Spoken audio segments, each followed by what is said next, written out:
abantu na mnonga abakozi bari kugira ngo nibenda ngo manager abingwe hamwe na no kushanga ngo ba factory managers nabo bashemerire kubingwa ahabo kushanga ngo atwire nibabiyaho sente za NSSF hamwe na pay as you earn ngo konga account zabo hatine kiri korekaho. NSSF miaka mukaga baidu busai na 10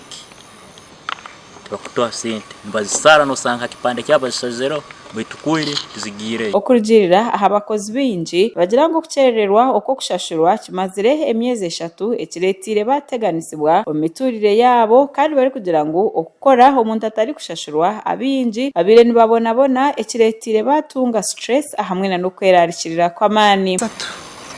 tutakakora batakataga sente ekya kabiri twakamara emyaka mukaga nibatusara NSSF baitu tukuzitunga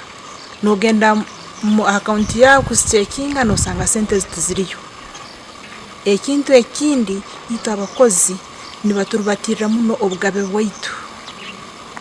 ebintu ebitatungaga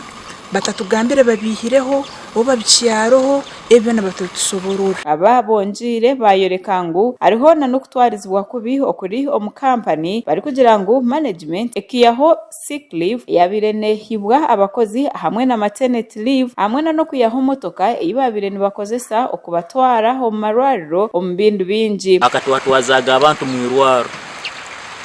nakakatwara sazi no bukuru umuntu agwiriye fo hano tikwina matoka ikishoko mu isaha tukamutwaza na pikipiki ye kabero nayo yonyine akagitwara hatu bintu erwanira ntwendo bwebembezi bishaka icyo nsogamba twine lack of crisis in management and board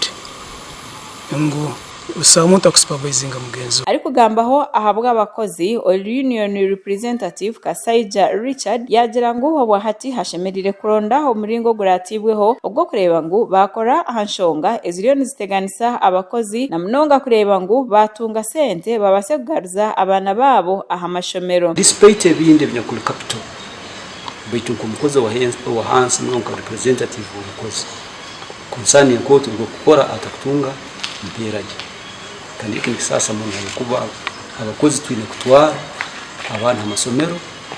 twine families zetu. RDC wa Kabarore bande ba Festa Sapuli yashaba ko habaho obucurera hamwe na nemiringo yo businje iyo kumaraho eshonga eziriyo niziteganisa abakozi twabaterera mu businge neteka twabagambira ngo batakayarengaho